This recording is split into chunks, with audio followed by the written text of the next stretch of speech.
كل سنة وانتم طيبين. خلاص عيد الأضحى بعد أيام، وبمناسبة عيد الأضحى هنعمل مع بعض النهاردة وصفة حلوة جدا جدا. ما ينفعش عيد الأضحى يعدي من غير ما تكون موجودة، وهي فتة اللحمة.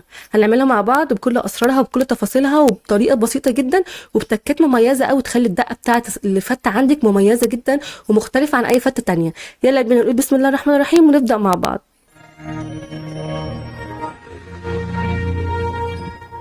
اول حاجه هعملها زي ما انتم عارفين بغلي اللحمه غلوتين كده عشان تبقى نظيفه جدا معايا بعد ما بغسلها كويس تستوي على النار. انا محضره معاكم طبعا عيش بلدي زي ما انتم شايفين ومقطعه مكعبات بالشكل ده كده، والصلصه بتاعتي اللي انا هحتاجها وكمان الخل. وهجيب طاسه كبيره على النار احط فيها زبده وزيت مع بعض. اول ما يفكوا كده ويسيحوا هنزل على طول بالعيش اللي عندي ده مقطعه مكعبات وابدا كده احمصه لحد ما تطلع ريحته معايا تبقى حلوه جدا. هتبله بس بمعلقه صغيره من الملح والفلفل الاسود والكمون، وبعد ما يبقى معايا كده لونه احمر وينشف معايا كده ويتحمص ريحته بجد ما تتخيلوش عامله ازاي حلوه جدا جدا. والفكره او الخطه بتاعه التحميص دي بتخليه في حته تانية خالص وبتخليه طعمه مميز جدا جدا. هبدا اقلب فيها كويس بمعلقه بالشكل ده كده لحد ما تاخد لون حلو معايا ولحد ما الاقيها اتحمصت.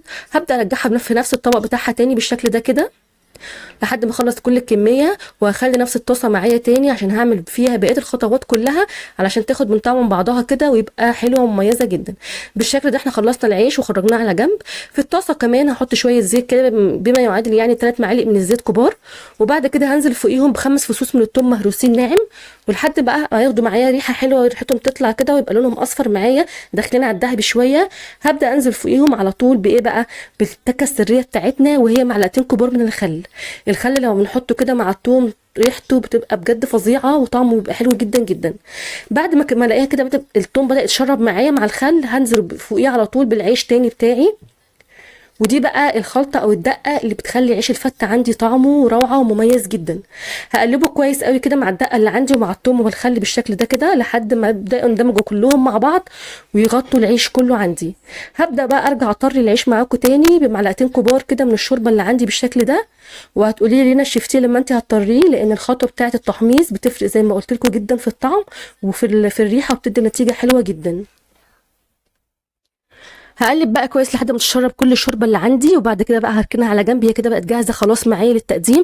هسخنها بس تسخينه في الاخر. انا بوريها لكم بمسك لكم قطعه عيش في ايدي ان هي رجعت طريه تاني معايا.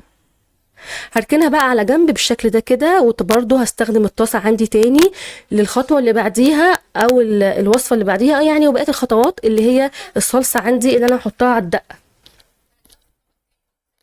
برضو كالعاده هحط شويه زيت وبعد كده احط فوقيهم 5 فصوص من الثوم، وهبدا بالشكل ده انزل فوقيهم بمعلقه كبيره من هريسه الشطه الحمراء. اقلبهم كويس مع بعض، ولما يندمجوا كلهم مع بعض كده مع الثوم هنزل فوقيهم برضو بالمعلقه كبيره من معجون صلصه طماطم بالشكل ده. وبعد برضو ما اقلبهم كويس قوي مع بعض لحد ما تخلطوا كويس هنزل فوقيهم برضو بنفس التكه بتاعتنا اللي هي معلقتين كبار من الخل.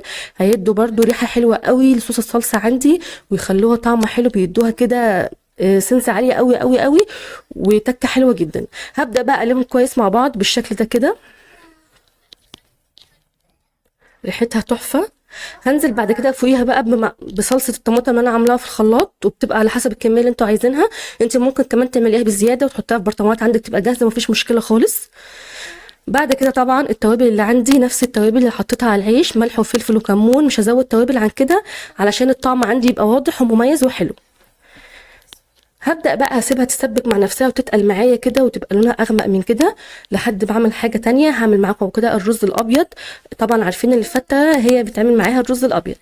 هبدا بقى اسيبها واجيب حله عندي احط فيها معلقه كبيره من الزبده ومعلقه كبيره من الزيت وانزل فوقيهم كده بالرز الكميه طبعا اللي انت حباها، وهبدا اقلبهم كويس مع بعض لحد كده ما الزيت عندي او الزبده يغطوا الرز كله. وبعد كده هحط فوقيها معلقه كبيره من الملح وادوق الملح يكون مظبوط عندي طبعا، واقلبها كويس شويه حلوين. والتكايه اللي عندي في سقيه الرز ان انا مش هحطها كلها شوربه، لا انا اول نص كوبايه كده بحطها ميه عاديه من الكتل، وبعد كده بكمل اغطي الرز كله بالشوربه اللي موجوده عندي. التكايه دي بتفرق جدا في ان الرز يطلع مفلفل معاكي مش ماسك في بعضه قوي، وكمان ريحته بتبقى تحفه. هغطيه بقى واسيبه يستوي. الصلصه عندي خلاص قربت خلاص اهي معايا.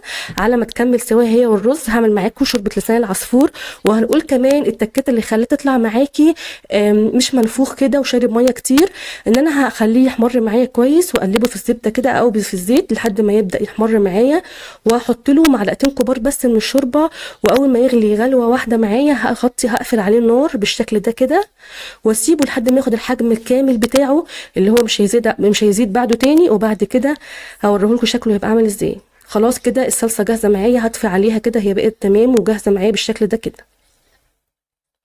شايفين لسان العصفور هو كده خد الحجم بتاعه مش هيزيد عن كده تاني.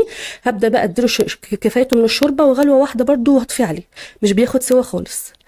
بس كده هبدا بقى اجيب المكعبات اللحمه عندي وعلى النار كده في معلقه زبده تطلع معايا ريحه حلوه جدا جدا. هتبلها بملح وفلفل برده وهقلبها معاكم بالشكل ده كده عشان تبقى سخنه وحلوه جدا، وانا بحطها على الوش في الفته.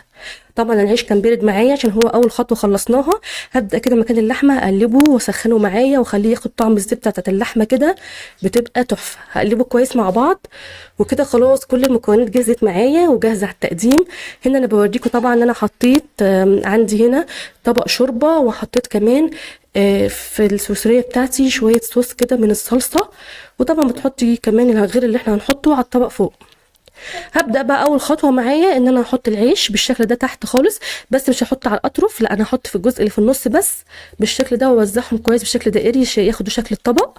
وبعد كده هنزل فوقيها بالرز اللي عندي لحد ما يغطي كل كميه العيش اللي عندي الموجوده بالشكل ده كده. وهتشوفوا معايا الرز ده عامل ازاي، مفلفل جدا جدا وما شاء الله عليه، طعمه وريحته كانوا تحفه. هوزع بالشكل ده كده لحد ما اغطي العيش الموجود عندي كله، الجزء اللي في النص بس. وهبدا كده اوزع بقيه كميه العيش اللي عندي اللي احنا عاملينه مع بعض على الاطراف. بصوا ادت شكل جمالي حلو جدا للطبق عندي. هبدا بقى اوزع بشكل دائري الصلصه اللي عندي واحط شويه صغيرين كده في النص، وبعدين على الوش خالص هبدا احط مكعبات اللحمه اللي عندي. شكلها تحفه جدا جدا وشكلها كده يجوع اصلا. طبعا طريقه التقديم زي ما بقول في كل مره بترجع حسب الرغبه وحسب الذوق. قدمي بالطريقه اللي تريحك واللي تحسي كده ان انت شكل الطبق بتاعك عاجبك فيها جدا. هبدا اوزع اللحمه كلها بالشكل ده عندي. شكل اللحمه ما شاء الله مستويه جدا وواخده تحميره حلوه اللي احنا اديناها لها مع بعض تحفه. على الوش بقى كده معلقتين صلصه كده فوق اللحمه يخلوا كمان طعمها مميز وشكلها حلو كده. احنا خلصنا طبق النهارده. بجد هتعملي بعد كده الفته عندك بطريقه مميزه جدا جدا ومختلفه، والتكات البسيطه اللي احنا عملناها مع بعض هتخلي لك الفته في حته تانية خالص. وانا متاكده ان اي حد هيدوقها من ايدك بعد كده مش هيدوقها الا منك انت، وهتعجبه الوصفه بطريقه جدا جدا. اتمنى يكون الفيديو عجبكم كالعاده، واتمنى اكون ما طولتش عليكم. ولسه كمان في الاسبوع ده هنعمل فيديوهات كتير مع بعض تنفع تعمليها في العيد، سجق بقى ومشتقات اللحوم المصنعه كلها هنعملها مع بعض باذن الله. اتمنى الفيديو لو عجبكم تسيبوا لايك عشان يوصلكم كل جديد من قناه اكلات فريده، وكومنت حلو يشجعني. والسلام عليكم ورحمه الله وبركاته، ودمتم في حفظ الله.